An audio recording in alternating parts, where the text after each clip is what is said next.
अस्सलाम वालेकुम जी, मैं आरजे शिबा मलिक और बहुत ही दुखी दिल के साथ आज जिस बारे में मैं बात करने लगी हूँ वो है सानिया ज़हरा का केस।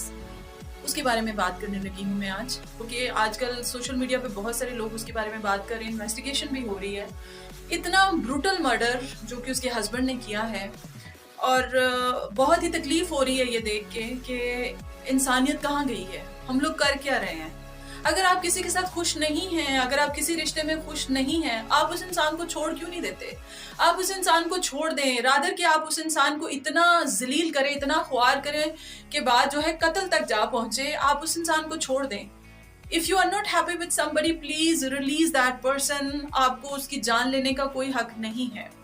और खाते पीते घराने से वो ताल्लुक रखता है, वो जो उसका हस्बैंड है वो भी। लेकिन पता ये चल रहा है इनिशियल इन्वेस्टिगेशन के थ्रू कि जी कोई जायदाद का मसला था। अभी जो उनके फादर के बयान आ रहे हैं और बताया जा रहा है कि जायदाद का कोई मसला था।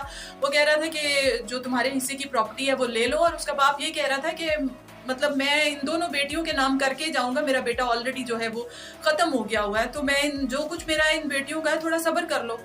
तो दैट इज ऑब्वियस, वो इंसान मुझे समझ नहीं आ रही उसको उसके अंदर कौन सी जहालत थी, क्या उसके अंदर वैशीपन था कि उसको लगा कि मुझे इसको जान से मारना है। आपको कोई हक नहीं है कि आप उसकी जान लें, उसको जान से मार दें। Come to think of it कि आप अपने आप को क्या समझ रहे हैं, आपने अपने आप को खुदा समझ लिया है, आपने खुद को क्या समझ लिया कि आप उसकी जान ले रहे हैं। उसकी जुबान कटी हुई है, उसका जबड़ा टूटा हुआ है, उसकी पसलियां टूटी हुई हैं। I mean so brutal murder, so brutal thing, how could you do that with, आप किसी इंसान के साथ ऐसा सलूक कैसे कर सकते हैं जिसने आपके 2 बच्चे जो हैं वो पैदा किए हैं और she was pregnant 5 months। कैसे आपने उस इंसान के साथ ऐसे कर दिया है। मेरी पेरेंट्स के से भी रिक्वेस्ट है कि प्लीज जब आप अपने बच्चों की शादियां करते हैं, अपनी बच्चियों की स्पेशली शादियां करते हैं, आई गॉट टू नो कि वो 16 ईयर्स की थी, खाली उसकी एज जो थी वो 16 साल की थी। एक तो पहले आपने सबसे बड़ी गलती की कि अभी आपने उसकी शादी कर दी, अभी वो 16 साल की ही थी, 18 ईयर्स भी नहीं थी तो आपने उसकी शादी कर दी। आपको इतनी क्या जल्दी थी? आप पढ़े लिखे इंसान लग रहे हैं, वीडियोस में आप पढ़े लिखे लग रहे हैं, फिर भी आपने इतनी जल्दी अपनी बेटी की शादी कर दी। आपने नहीं सोचा है कि 16 ईयर्स के बाद अभी उसकी एज भी नहीं है और आपने उसकी शादी करके उसको फंसा दिया ऐसी जगह, ऐसे दरिंदों के सामने उसको भेज दिया कि आपको अंदाजा ही नहीं हुआ कि आपकी बेटी कितना पिस रही है। तो पेरेंट्स जो हैं प्लीज़ अपनी बच्चियों को इतनी फ्रीडम दे के रखें कि अगर उनके साथ कोई ज़्यादती हो रही है, अगर उनके साथ ससुराल में अच्छा सलूक नहीं हो रहा है तो वो आपको बिला झिझक आके बता सकें। उनको इतनी फ्रीडम ज़रूर दीजिए।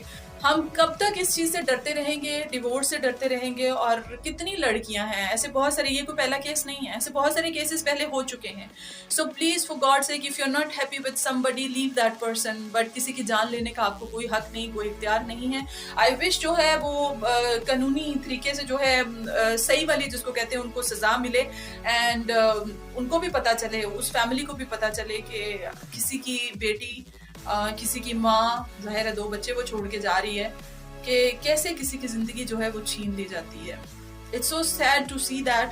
और अल्लाह ताला से दुआ है कि अल्लाह उनको सब्र दे। किसी को छोड़ देने से कुछ नहीं होगा, आप सिर्फ मरने से बच जाएंगे। शायद आपकी ज़िंदगी जो है वो खुश हो, किसी अच्छे इंसान के साथ रहिए, किसी अच्छे इंसान पे मर जाइए, वो और बात है। प्यार में, मोहब्बत में, वो और बात है। लेकिन कोई आपको मार दे, ये कोई छोटी बात नहीं है। सो बहुत सारी दुआएं हैं। अल्लाह आप सबको सलामत रखे, खुश रखे। Take care of yourself. अल्लाह हाफिज़।